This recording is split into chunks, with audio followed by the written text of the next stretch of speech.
Hi, I'm Jerry Parsley, Marshal for the town of Advance. We are bringing you the history of the town of Advance for all to share from 1872 to the present. This DVD will show the pictures of the past as well as a few interviews conducted by the Western Boone High School Video Lab under the instruction of Matt Foxworthy. The video production was produced by Round Barn Media. Many thanks go out to the Historical Society and residents that look for hours in dresser drawers for old articles and pictures. Some information was secured from the Boone County Magazine dated 1975. Several items were found in the history of Boone County. I hope you enjoyed the video.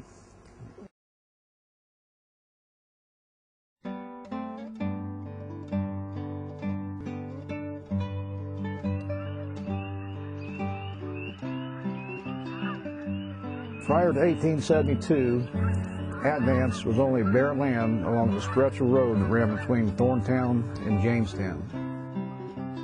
That was until William H. Stiles, a young farmer from Jackson Township, learned that surveyors were routing a path for a train through his township that would cross the Jamestown-Thorntown Road about 5 miles north of Jamestown. He quickly realized that this area around the railroad and highway crossing would be a good location for a new town. On January 3rd, 1872, William bought 80 acres of land surrounding that area. 10 days after his purchase, William sold his first lot to a Thomas Milson. Milson moved his stock of goods from Pike's Crossing and established the community's first general store. His long and successful career as a merchant in the area spanned over 52 years. The town was soon named when Saul Searing and his father were looking for farmland in Boone County. There was not even a house, nothing but a rail pen inhabited by a man and woman. Saul thought this place needed a name, so he put up a board with the name Osceola. The sign is said to have been nailed to a tree that stood where the two main streets of Advance now intersect.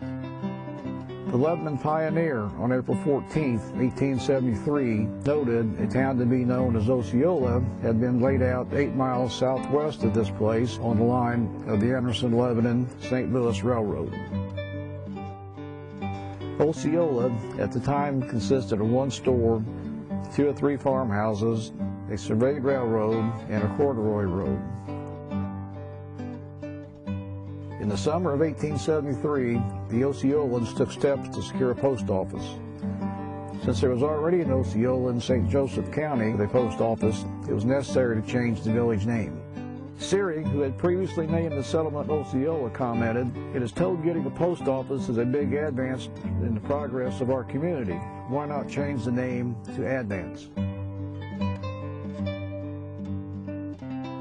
So on September 24, 1873, Osceola got a post office under his new name of Advance, with Thomas H. Milson as postmaster. During those times, a rural route delivered mail in the Advance post office to patrons living in the surrounding area.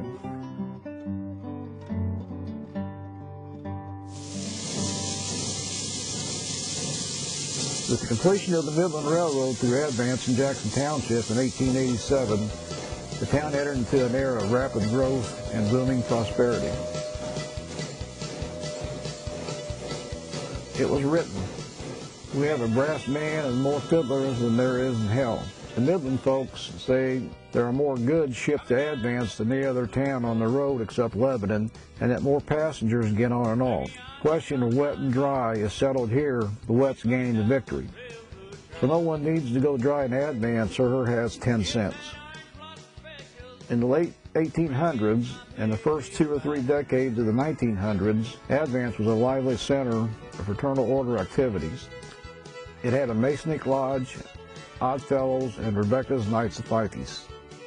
And there was McLean's Grocery, built in 1913, which experienced many great decades in Advance. In 1907, Boone County Business Directory gave the figure of 500 as estimated population of Advance in that year. The directory also listed businesses including 5 grocers and general stores, 1 drugstore, 1 hardware, 1 jewelry store, 1 restaurant, 1 candy store, and a dry goods and shoe store. a law office, a canning factory, a meat market, a hotel, 2 bicycle shops, 2 blacksmith shops, a bank, a telephone company, 4 doctors, and a weekly newspaper, the Advance Hustler. In the early part of the 1900s, the old Advance School was raised to make way for the new 2-story brick school building at the same location.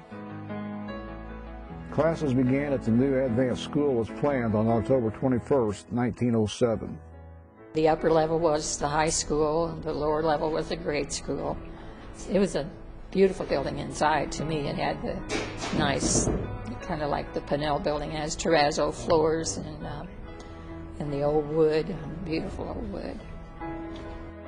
The building was purchased by a local farmer who raised tomatoes. The structure was used as lodging for migrant tomato pickers. They damaged the facility to a great extent, and around 1975 the structure was razed. Although the Midland train discontinued its passenger service in the early 1920s and freight service in the 40s, Advance saw great prosperity. Construction for a new building for the State Bank of Advance was started in the summer of 1919, and the bank moved into the building in June 1920. The bank changed names several times over the years, but the building housed a bank 1920 until December 31st, 2003. The 20s also brought success in high school basketball.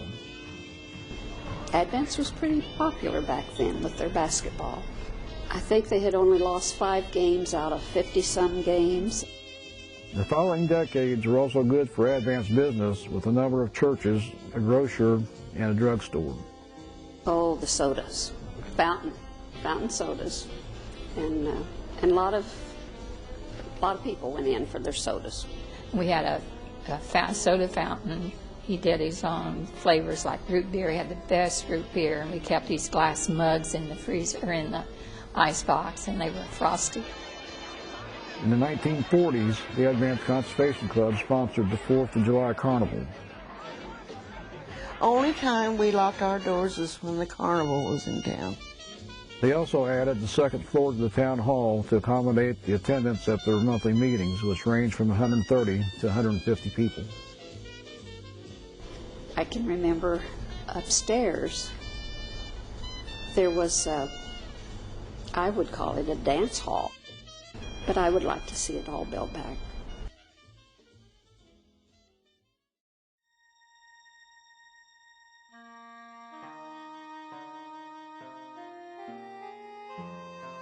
It's a good community, a farming community.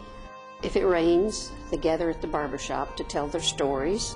The whole town was wonderful. My husband was killed in a factory accident. I had 4 children, and the whole town treated us so good. I'd like to see it grow. New buildings in the vacant lot. More people, but not much to do. We had a lot of things here, but everything now's gone. A sad-looking park suggests that revitalization of Advance might be in everyone's interest. Headlines have brought our town attention and promise of improved quality of life if our residents participate in an active role. Our town boasts a nationally ranked fire department and our Labor Day festival. The Labor Day event that happens every year, and it started in 1975. We had a real good turnout, and it's been going ever since. It's a good fundraiser for the fire department, and everybody supports it real well. I hope it continues. A new park, a library, a new farmer's market, an ice skating rink, and a number of reasons to get out on a nice summer day. Not a bad start for a town of 500. I think it would help Advance to improve. It's just a lot different from what it is now.